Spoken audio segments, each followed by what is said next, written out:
Hello and welcome to Anthony's Asylum. This is a new podcast I'm doing, which will be covering movie news, video game news, tech news, and some indie filmmaker tips.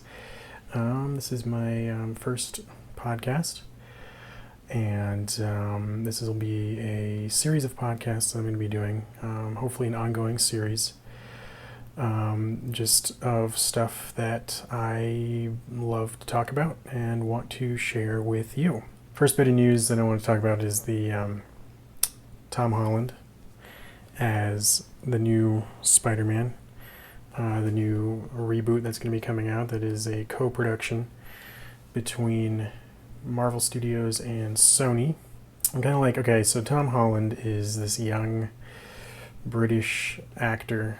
You know, it's kind of like, why can't we find any good American actors anymore? I don't know. They all go into rehab eventually, so maybe that's why. I don't know. It looks like the Brits are here to stay, and I have not seen Tom Holland in anything. It looks like he's a pretty new actor, relatively unknown, which is good, I think, for Spider-Man, because that's obviously a character who I think for the first time they're going to be doing it correctly, for longtime fans of the comic book series, making a young teenager, which is, exactly who Spider-Man is. So I think that's perfect. But like I said, relatively unknown. I haven't seen him in anything. I don't know what he's like. Obviously, they really like him, the casting directors and whoever, cast him. But yeah, so Tom Holland is the new Spider-Man. So yeah, crazy, right? Or good? I don't know. Good, bad? I don't know. Let me know. I think good so far. Like I said, I haven't seen him in anything. Haven't seen how he is. I haven't seen obviously anything of him as Spider-Man yet.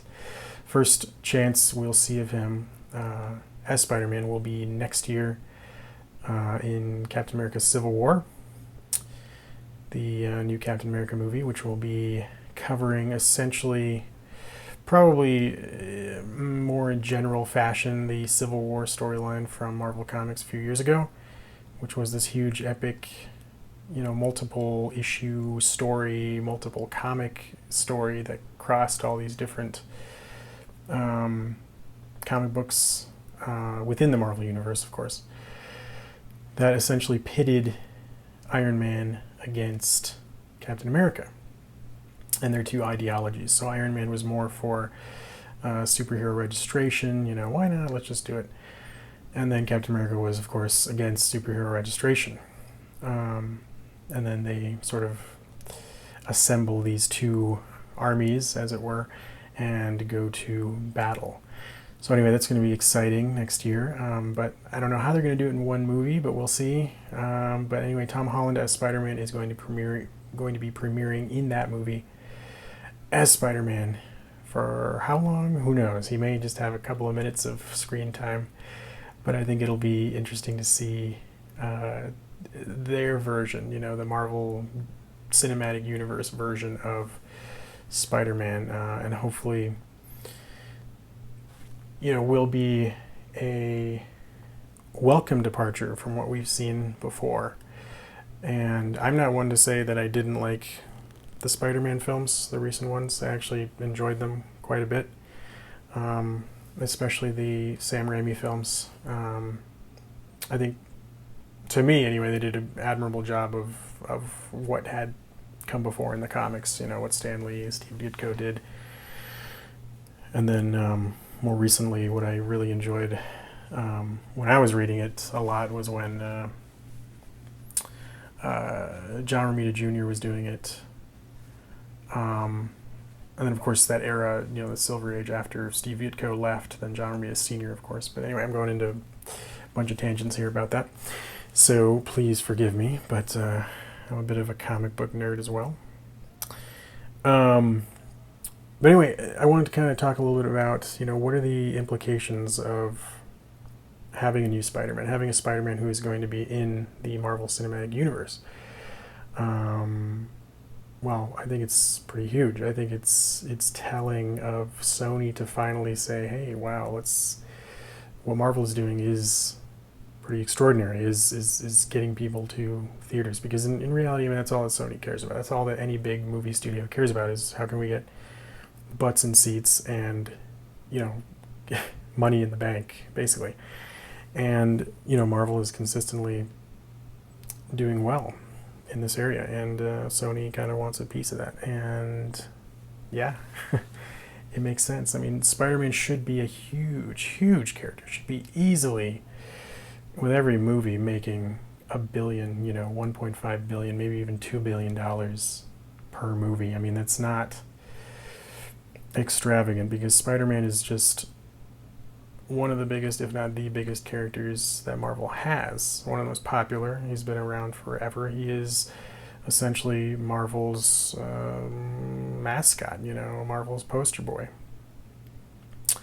And yeah, I mean, it would be absurd to think that he couldn't, you know what I mean? The character of Spider-Man couldn't make that much money, and couldn't put butts in seats, and couldn't make people go and really enjoy these films and go see them not once but 2, 3, 4 times, just like these past Marvel films that we've been seeing, like the Avengers and Captain America the Winter Soldier and Iron Man 3, and these are huge.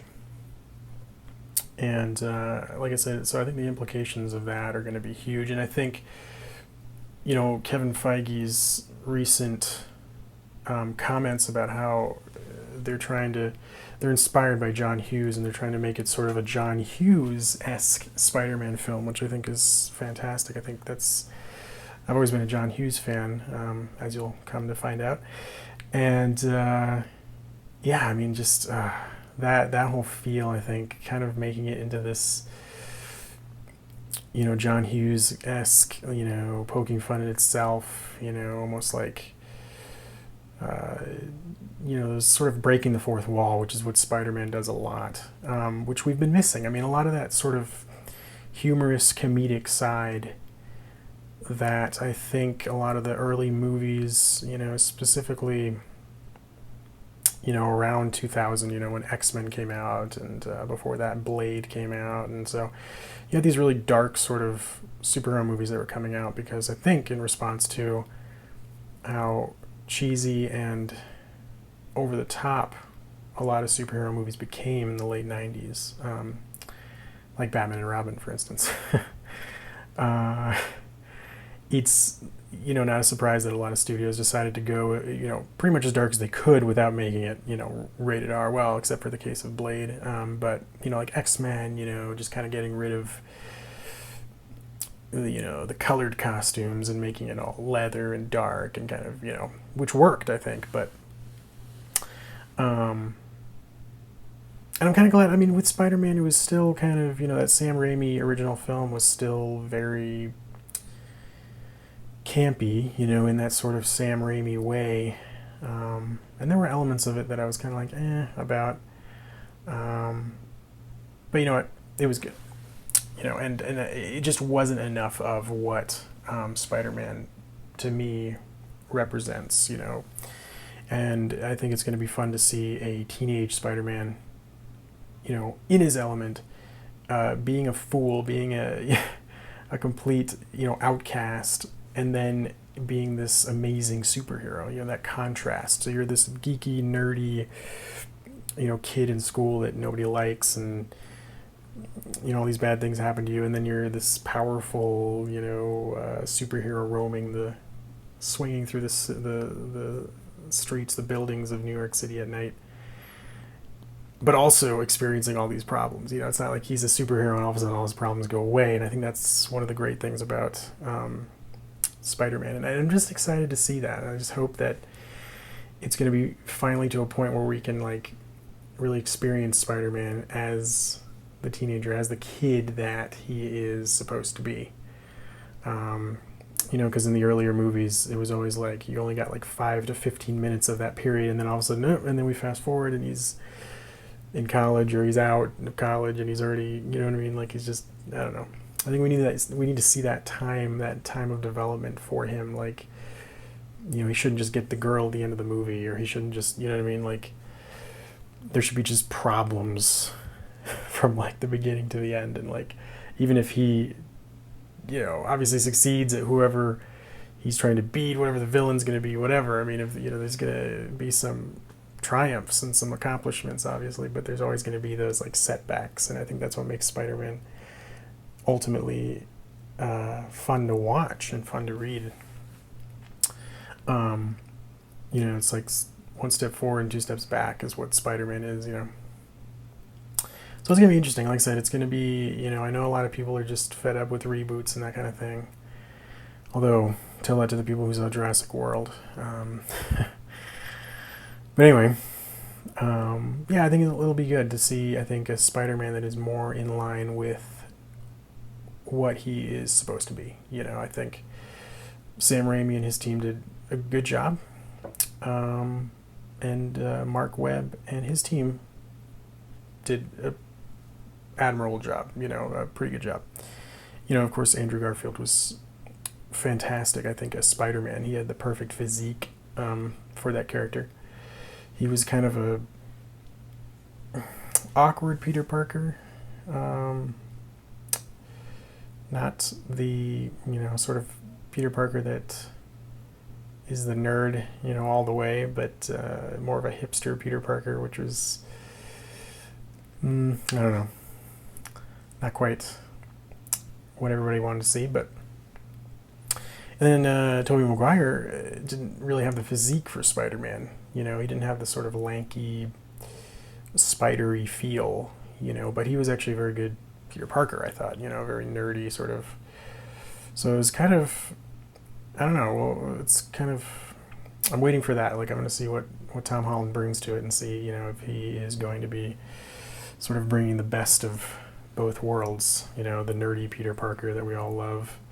And then, of course, the sort of lanky, tall Spider-Man, the wisecracking sort of Spider-Man that, like every time he's going to be like cracking jokes and stuff. And I think people are kind of afraid of that, and I think they were afraid of that with the original Spider-Man films, and of course even the new reboot that they did. They had a little bit of that humor in there, which was cool, but it really just needs to be over the top, in my opinion, because that is Spider-Man, and without that, you lose the essence. But anyway, moving on to a little bit of, I want to talk a little bit about video game news now that E3 is over. Huge E3 to some, not so huge to others. I thought, for me, I'm actually, ironically enough, talking about Sony and what they're doing with Marvel, but I'm actually primarily a PlayStation gamer. I have a PS4 and PS3. And so I really was paying attention to Sony's press conference and just was really blown away by some of the stuff I saw, some of the stuff I wasn't expecting. Big one was The Last Guardian. Big one for me, because that one was announced way back in, I believe was 2009, perhaps. And then nothing. I mean, it was announced, and then it was like, oh my god, it was huge, and it was great. It was going to come out. It was going to come out on PS3, and I think they had another like bigger trailer or more content to show in 2010. And then at that point, it just dropped off the radar. Like, it didn't. They were just, there was a lot of stuff like, oh, it's coming soon, that kind of thing, and then it just didn't. There was nothing. 2011, 2012, 2013. Oh my god, and then all the way up to 2015, there was nothing on The Last Guardian. I mean, there were some rumors and things like, oh, is this project going to be shut down? Is it? It's just going to be scrapped. I mean, is it ever going to be released? It's going to be in limbo forever. And there was a point where it just kind of like it fell off my radar too. I was just kind of like, you know what? It's probably never going to happen, and I'm not going to, bring my hopes up for a game that may never come out. And while it is still not out, I get that. It's still not out. Okay, I get that. But they finally showed something at this E3. And And then it said it has a date now. Okay, it's coming soon. It says it's coming in 2016. So boom. Okay, it's coming. And they have a whole new thing worked out. They have a whole new whatever team or plan or whatever. I don't know. And they're working on it, and it's coming out. It's coming out for PS4 now, of course. And so it's like, yes, that was just huge for me. I think that was, of all the talk of, Final Fantasy VII Remake and, that kind of thing, for me, The Last Guardian, that was it. I mean, like I said, that was just kind of a dream fulfilled because, and like I said, it's not out yet, so I'm not going to be, completely, okay until the game is out because, a lot may still happen. It could just be yay, we're going to release it, it's going to be amazing, but you know what, I am not really going to believe it until it's out, until there's a firm date and, it's, you can buy it at the store, and then it's okay, now it's out, yes, it's good, cool. But yeah, so I'm waiting for that, totally. And then, of course, No Man's Sky is going to be great, I think, from what I've seen. I mean, it's an open world, open universe sci-fi game, and it's just that's another one of those things that I've been waiting for so long. It's oh my gosh, when the PS2 came out, you're hey, they have the power to finally do an open world sci-fi game. Nope, no such thing. PS3 comes out, hey, look at this, look at all the horsepower they got behind this thing, they're going to create a huge open world PS3 game. Nope, never happened. And I'm talking huge sci-fi, going to different planets type thing. And, Destiny is kind of like that. When I first saw Destiny last year, before it came out, it was teasing this sort of open world, huge, oh, you can just get into a ship and fly to a different planet and all that. And while I do like Destiny, the fact that you can't do that is very disappointing. You can't just jump around and warp to different worlds, and you can't even go to one planet and just kind of wander around. I mean, you're set on these maps, essentially, that is pretty big, but not anything. It's not open world, I wouldn't consider it open world by a long shot. And so I don't know, like I said, it's just it's been a really, lifelong dream, honestly. Ever since I started playing video games, I think this is one of the things I always wanted in a game was man, I just want to get into a ship on Earth, fly out of the atmosphere into space onto a different planet, and then land, and then just explore that planet, and then get back in my ship, go to another planet, land, that kind of thing. And so No Man's Sky looks like it is just going to do that exactly. Yet I don't even care if it doesn't have a story or whatever. The fact that you can just get into a ship, fly out of the atmosphere, go into space, jump to another place, shoot some guys in space, whatever, then land on a planet and just explore it. And that to me is that's amazing. And if they can pull it off and really make it a game that is, I'm hoping it has a really good story, obviously, because that's ultimately what keeps me playing a game. It's fun to have a game that has unique gameplay and things like that, and you can do whatever you want. But for me, what's going to keep me there is just, having a good story, having something that, characters that I can follow, something that is, some whatever earth-shattering villain or whatever that we need to chase and stop before he destroys everything or whatever, I don't know, just some kind of story that'll keep things kind of moving and help me to kind of, hey, let's get through this. This is urgent and this is cool and this is, what I mean? So anyway, hopeful for that one. And then another one that was completely came out of left field was Horizon New Dawn from the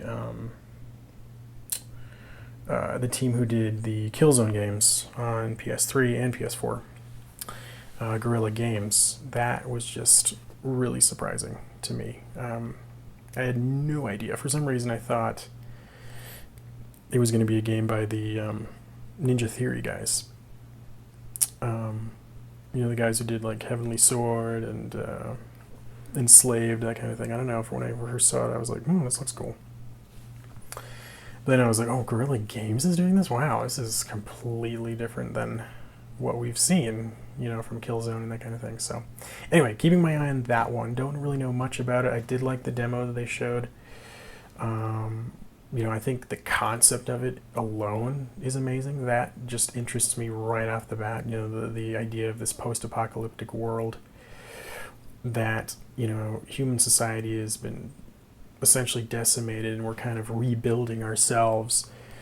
And so we're coming back, we're re-emerging, as these sort of primitive tribes and, rediscovering ourselves and then kind of starting from scratch.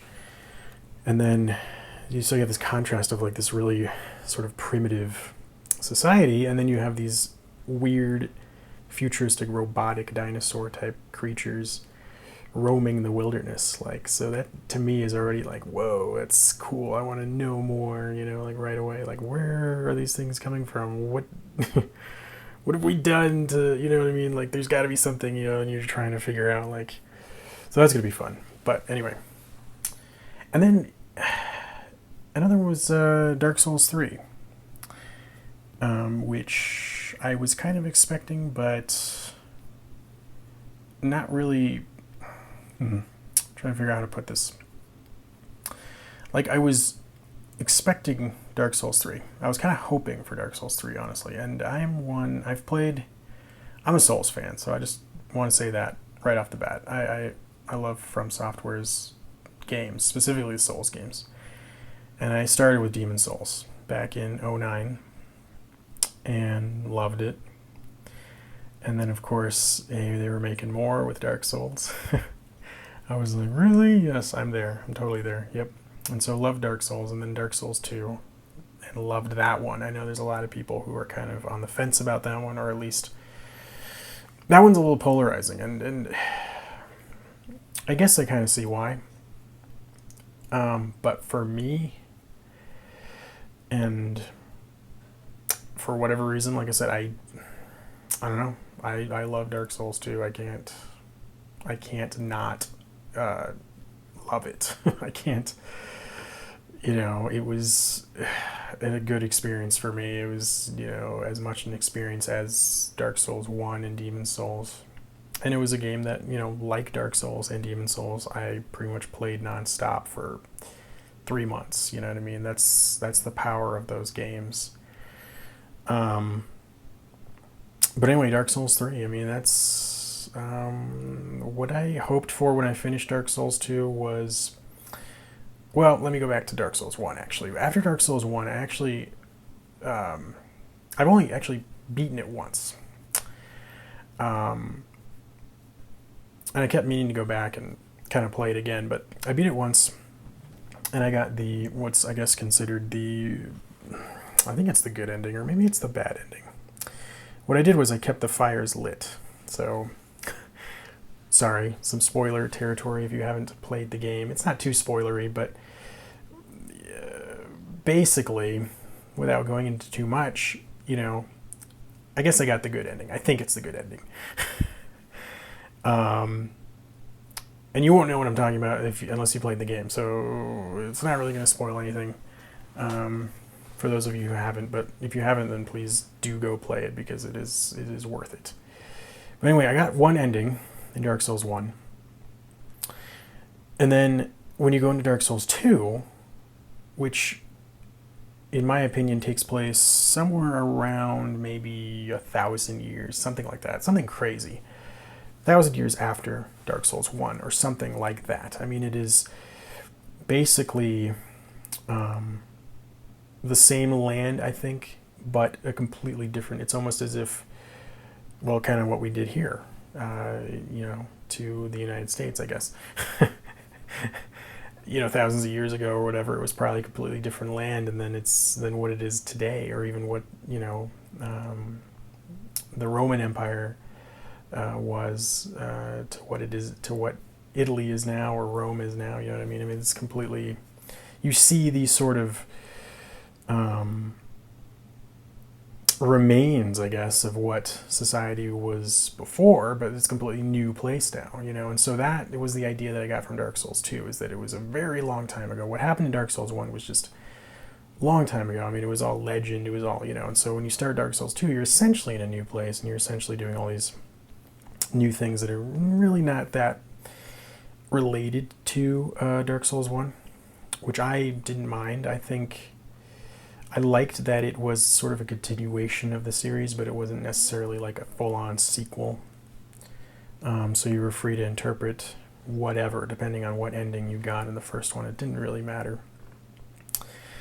But then I was expecting, well, okay, I'm going into more spoiler territory, so sorry for those of you who haven't played Dark Souls 2, but get up off your butts and play that game. So that's all I gotta say. Anyway, but yeah, I was surprised that Dark Souls 2, when I completed it, did not have multiple endings. It has one ending, and that's it. You basically beat the last boss, and then you assume the throne, you know, as it were. But what's not clear is, you know, I don't know. Yeah, I guess, okay, well, what's not clear is whose throne are you accepting, you know, basically. I mean, I know it's a new story and all that kind of thing, so I'm not going to get too in-depth about it, but so let's say, I don't know, I don't want to get too spoilery about it, but let's say you did a different ending in Dark Souls 1. I think one of those endings of Dark Souls 1 is canon, the other one is not, and I think the one that is canon obviously shows when you start Dark Souls 2, I think. Because, you know, there's a lot of stuff. I mean, there's no firekeepers anymore. There's no, you know, the bonfires and stuff like that need to be relit, all this kind of stuff. But it's not like a huge part of the story like there was in the first Dark Souls. And then, like I said, it's going to be, I don't know, it's going to be interesting. Like, because Dark Souls 2 only had that one ending, it's like, okay, well, what are they going to do for Dark Souls 3? You know, is it just going to be, you know, because it says something in the trailer about, like, the embers, only embers remain or something like that. So obviously I think, and then you see that big giant come out at the end. So there's going to be something involving the giants, you know, whether the giants return or if that is your guy. I mean, that would be interesting. Like, because at the end of Dark Souls 2, you assume the throne, right? What if you become, it doesn't really show anything. You just like sit on the throne and that's it. And the game's over and you're like, okay, great. But do you become the giant, you know? Because in Dark Souls 3, the end of that trailer, it shows this giant dude coming out of the castle, and he's like burning, he's on fire, and he's like, you know, there's fire coming out of his eyes and everywhere. And so it says only embers remain, but then what if you are that dude, and you're the one bringing back the fire? And so it's like, I don't know, and then what is your mission going to be? Is it going to be to destroy the giants once and for all, to put the fires out, or is it going to be to reignite the flames, or what? I don't know. It's going to be interesting, but I've been racking my brain over, like, okay, what, you know, for games that do that, it's interesting. For games that have multiple endings, or, you know, even movies, sometimes, like, will do that. Like, if they have sort of a cliffhanger-ish ending, you're, like, trying to figure out, well, what's going to be the next thing? I mean, what's going to be the, you know, what part of it are they going to be using, like, I don't know, as they go forward, but we'll see. Anyway, like I said, yeah, Dark Souls 3, pretty cool. And I just wanted to conclude here with just a little bit of a filmmaking tip here, I guess. I don't know. I'm trying to see how I can segue into this. Having trouble keeping your subject in focus? Use a follow focus. Yes, indeed, guys. No, anyway, yeah, no, I have this Neewer follow focus. It's the Neewer follow focus CN90F. It is available on Amazon, and very inexpensive. It actually, you can't really get it by itself unless you already have an existing rail system to put your camera on, but it does. You can purchase it along with the Neewer rail system and the matte box. I would definitely get the matte box with that, and you can get them all for about $140. Yeah, pretty amazing, right? I don't know. Typical focus systems, follow focus systems, cost upwards of like $2,000 or something. Pretty crazy. I mean, those are like high quality, of course, and, you know, professional sets. yes, go ahead. If you have the money, then definitely buy the good stuff. But, if you're an indie filmmaker like me, going cheap but effective is, not a bad way to go. So yeah. Anyway, this has been the first podcast of Anthony's Asylum. I'm trying to kind of wrap it up here at about 30 minutes. I think that's a good time. I'm thinking maybe 30, 45 minutes, something like that for these podcasts. I also do a monthly live chat, online chat, I started doing it with Google Hangout, but I'm going to start doing it through YouTube though. And it's called Cross Beyond Chat. That's my company's name. I don't know if I mentioned at the beginning. I'm a filmmaker and I own my own company, Cross Beyond. It's a movie production company, and we do short films and commercials, all kinds of stuff. And you can go to www.crossbeyondproductions.com to check out my stuff. I've got a blog on there as well. It's called the Beyond Blog. And like I said, I am starting this series of podcasts called Anthony's Asylum, in which I will be sharing with you some movie and video game and news and some filmmaking tips, as well as trying to get into more like tech type stuff as well, tech news and tech gadgets and different things coming out or whatever, that toys that I am interested in and excited about and kind of want to talk to you guys about. But like I said, this is my first podcast, and any feedback would be great. And if you are enjoying this, please let me know. If you're not, then you don't have to listen to me. But just let me know. I mean, yeah, what do you guys want to hear? What do you guys want me to talk about? I'm open to anything, but like I said, focused on those key things. Obviously I want to talk about movies, movie news, whatever's happening, current events, that kind of thing. And then, of course, video game stuff, because I love that. Just video game news in general, and then, of course, some filmmaking tips and things like that. So, anyway, guys, I'll catch you later. Thanks for listening to this, and stay tuned for my next podcast. I'm hoping to do this weekly. So, yeah, this has been Anthony's Asylum. And this is Anthony signing out.